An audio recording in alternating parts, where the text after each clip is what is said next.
into the recitation of the messenger. May God's peace and prayer be upon him. This is in his book, The Abrogating and the Abrogated in the Holy Quran, page 225. These are questions that occur to the mind of someone who thinks. How can Satan utter words through the tongue of the messenger?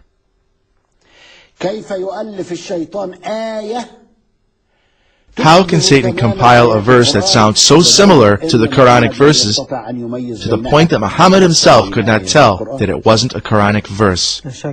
No doubt, anyone in his right mind would reject such things utterly. And guess what? This happened at the time when Allah, the God of the Quran, challenged people to come up with verses similar to the verses of the Quran. It's in Surah 2, Al-Baqarah, verse 23. If you are in any doubt about what we have sent down to our servant, then bring in a chapter like it. But here we find Satan bringing a chapter like it. It was so similar that the Prophet could not tell the difference between it and Gabriel's speech. You read this in the commentary of Al-Nasafi, volume 1, page 68. Do you see my point?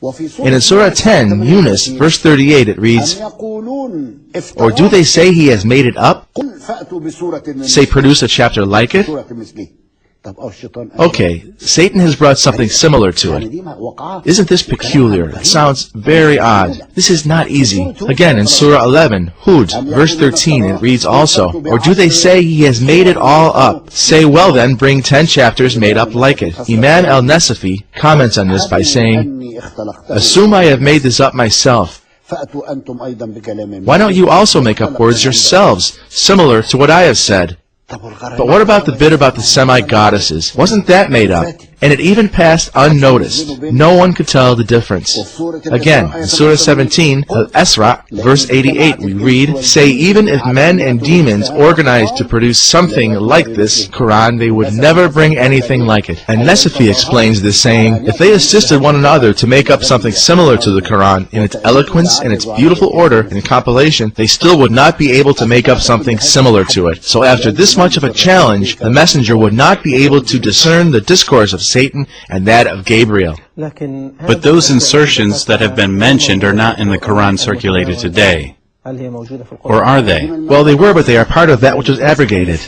And they are not there any longer. Well, didn't Gabriel tell him? Didn't he tell him that this is not from God, it is from Satan? And then God erases the words of Satan? Well, you asked me a question. Is it possible? And I say it is. But not so in Christianity. We have no such thing. This issue about the semi-goddesses. One time in the Pal Talk in the chatting room, we have chatting rooms to discuss such matters. But some people say that Satan came to tempt Christ and tried to seduce him. What do you have to say about that? I say that Christ defeated Satan and never surrendered to him. He did not accept or receive his words. Satan fights. The Bible says that your adversary, the devil, walks about like a roaring lion, seeking whom he may devour. Like a roaring lion. But Christ, by the power of his divinity, was able to defeat him and never gave in to him. The problem here is giving in to Satan. So they say something else. They say this tradition, it is fabricated. It's an Israeli fabrication.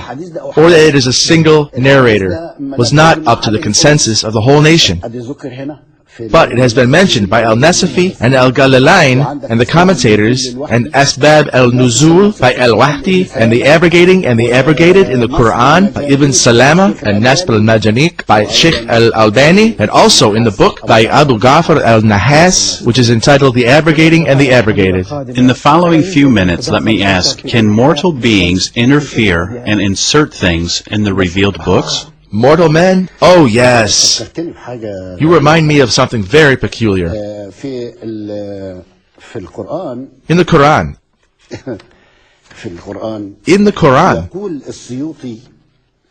Al-Suyuti says in his book, Al-Itqan fi Ulum al-Quran, pages 53 and 54, he says something very peculiar. Very, very peculiar. Here's what it says. He says here that God put the truth on the tongue of Omar, messenger prophet, and on his heart. Ibn Omar said, nothing has been revealed down to people. And he said, and God revealed the Quran in the same fashion as Omar uttered. And Ibn Mardaweh cites on the strings of Mugahid, whenever Omar formulated an opinion, it would be revealed later in the Quran. Omar ibn Khattab and al-Bukhari cited, as well as others on the strings of Anas, Omar said, I corresponded with my Lord in three things. I said, O Messenger of God, why don't we adopt Abraham's shrine as a place for prayer? And all of a sudden the verse was revealed. Adopt Abraham's shrine as a place for prayer. And I said, O Messenger of God, both decent and indecent men, come into your wives.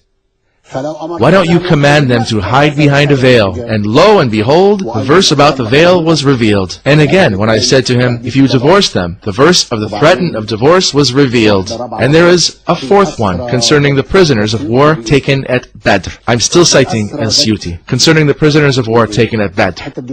This is very important. Very important. What does he say here? The wives of the messenger, may God's peace and prayer be upon him, gathered against him in jealousy. And I said to them, that's Omar talking, perhaps should he divorce you, his Lord would grant him even better wives than you instead. And the verse was revealed after the same fashion. Omar says something, and the verse will be revealed verbatim, as he said it. Muslim cites on the strings of Ibn Omar, or Omar, that Omar said, I corresponded to my Lord in three things. This is another citation. Here he says in the issue of the veil, and in the prisoners of war at Badr, and in Abraham's shrine. And Ibn Abi Hatim cited Anas, saying, Omar said, I corresponded to my Lord, and my Lord corresponded to me in four issues. When this verse came down, we created man from an extract of clay. When the verse came down, I said, blessed be God, the best of creators. And it was so revealed. Blessed be God, the best of creators. And he cites also Abdul Rahman ibn Abi Layla, that a Jew met Omar ibn al-Khattab and said to him, this Gabriel that your friend is talking about is our enemy. Namely that Gabriel, who Muhammad talks about, is an enemy to the Jews. Omar said, who is an enemy of God and his angels and his messengers, as well as of Gabriel and Michael? Anyhow, God is an enemy of disbelievers. This is what Omar said. He goes on to say, and the verse was revealed exactly as Omar said it, and so on. There is something else as well.